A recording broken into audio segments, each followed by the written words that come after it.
Yeah, very pleased. There's nothing sweeter as a batter than walking off, with a win, not out. Walking in, shaking the boys' hands. So yeah, very pleasing. And like you said, that game did ebb and flow. They started well, we pulled it back, and then they had a strong finish. So, and then those 2 wickets at the start, the momentum was firmly against us. But I thought Harry, Brookie played unbelievably there to swing it back in our favour. Took a big chunk out of that total. So yeah, it was then down to just being pretty smart with using the big side and the small side. And then I thought everyone did that pretty well. Bance and me had a nice partnership there. So yeah, pretty pleasing all in all. You personally didn't start in a big blaze of attacking shots. You sort of, I guess you were hanging in and waiting for your moment. How did you choose it and pick it? Obviously the no balls helped. Yeah, definitely. I think, like I said, Brookie I was going to probably take a few more risks if Brookie didn't get off to the flyer that he did. But he allowed me to just, almost be that person there, just anchoring away. I tried to, kick on a bit more before that big over. But yeah, those 2 free hits definitely, opened the door massively for a big one. And did when Joffrey came up, did you say, leave it to me, I've got this? Joff was ice cold. He doesn't say a whole lot. We've got a kind of mutual understanding. You just nod and go, yeah, all good, watch the ball, and he goes, yeah, cool. But yeah, he was ice cold in that moment. When they bring the fielders up to try and keep him on strike, he had the clarity to hit it in the gap. So it was unreal to see, and yeah, it was sweet to finish it off with him. And I just wonder, it's not long ago since you were the young thing looking at Sooryavanshi on the opposition. You're the old veteran now. It's not coming back to you very often before. Oh yeah, it feels weird to say that I'm playing against someone 7 years younger than me. But yeah, I've watched him bat in India. I've watched him, today. The swing and everything is pure. So yeah, he's an unbelievable talent. Hi Jacob. When you pick your moment, and obviously it's that over that you went, what is the key? What are you looking for, and what are you doing to try and maximise that? I think the key for me, the free hits is actually quite a weird thing. Sometimes you get sucked into swinging too hard, and you end up chunking it to mid wicket for one, and you go, well, that was pointless. But the main thing I was trying to do was just stay as still as possible. The old cliches: watch the ball, strong base. But those 2 things definitely give you the best chance to hit in the middle. You put a good swing on it, and it sails. So yeah, that was kind of the thought process for the free hits, and then the other ones were more just, if he over pitches, get him straight. If he drags his length, get him in the gap to the big side. So try to keep it as simple as that, and thankfully it paid off. You're sort of racking up these sort of amazing knocks. When it goes well for you, it's match winning, or it's big like this, unbeaten. What's the sort of key for you going forward? Is it sort of turning those more consistent, or is it sort of always being the guy that can do that field team? Yeah, I definitely like to be more consistent. Every game I play, I learn a lot about opposition, myself, and every game I try and take it in as a a building block into the next one. And yeah, like you said just then, definitely I'm striving to be a consistent match winner. You might not always have the 80 not outs, the big scores, but in T20 cricket, a lot of cameos actually win you games but don't get the headlines. So in terms of being more consistent, I'm definitely looking to do that. Matt and then Son. Could you just tell us about your mindset at 1 for 2? Were you scrambling to get guys on? No, T20s you're down in the dugout, so I was pretty calm. Brookie went out there. I said, go hurry. And then I was out there a couple of balls later. Josh was unlucky, but yeah, it's a weird feeling, going out 2 down for not many. But yeah, like I've said it before, just then, Brookie played that situation unbelievably. Yeah, just to throw forward to the 50 over part of the series where you're opening the batting, are you looking forward to that challenge? Yeah, definitely. I think I'm definitely looking forward to batting with Ducky. Every time I batted with him, and we've had a partnership, we bounce really well off each other in terms of the way we score. I know we're both left-handers, but we score in pretty different areas. So I think if we can get that going, it'll be a really strong partnership. But yeah, I'm looking forward to it.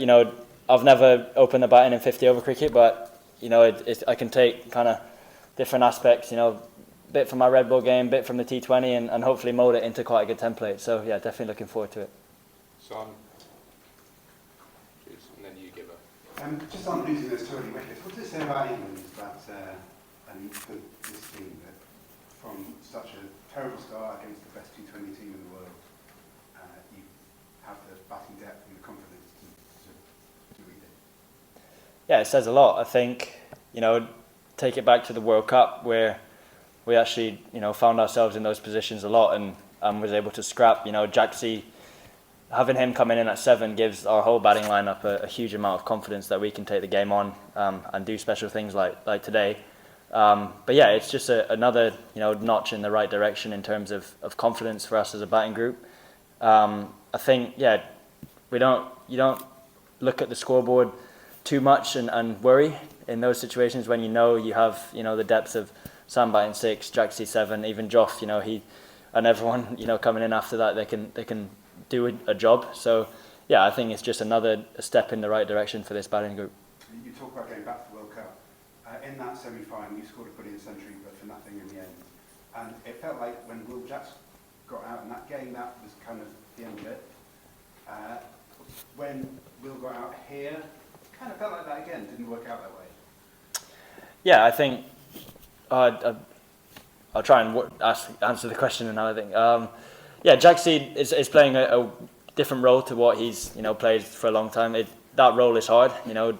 He take it back to the World Cup. He did unbelievably for the whole time, and even in that semi-final, he was going unbelievably well. And when he got out, the step was just one too far. But it makes a big difference chasing 250 compared to 190. So I think to answer your question, that would have been the difference.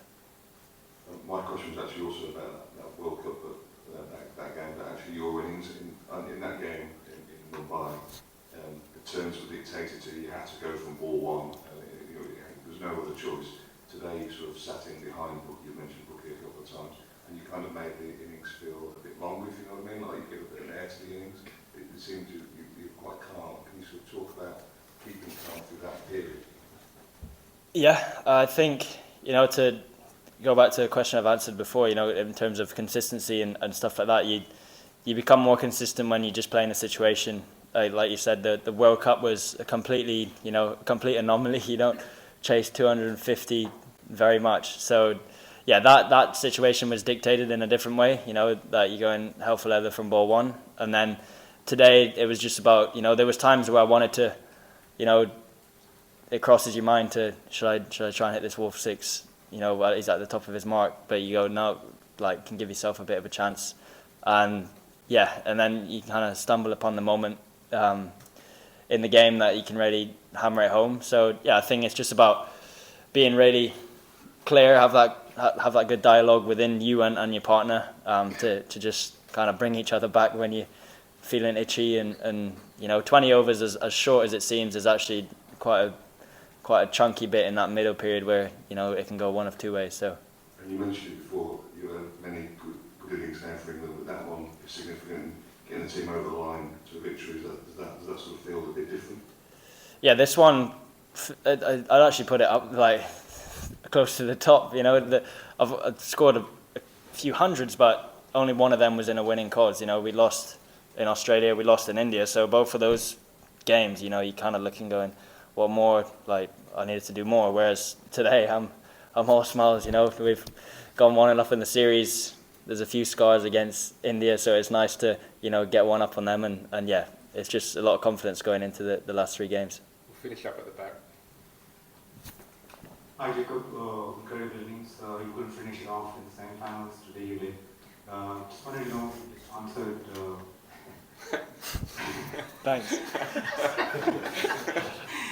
You just answered about how you control the innings, but was there a particular bowler that you had in mind that you wanted to target, or it just came to a point where you just had to go, it was 12 runs per over? Was there a particular bowler that you wanted to target? There wasn't a particular bowler. The spinners are definitely trying to put pressure on, but I thought they, Aksar in particular, bowled really well to that long side, making it really hard to hit boundaries off him. And then the 2 leggies, I was definitely trying to be a bit more aggressive towards them, but I thought they actually shut it down pretty well up until that last over of spin that was bowled. So yeah, it was just about picking that moment, and moments won't come, easier than that in a way when you get 2 free hits. That's kind of your cue to go. So yeah, I probably would have tried to put the foot down in that over anyway, but the moment was kind of presented itself naturally. Cool, thanks everyone. Thank you.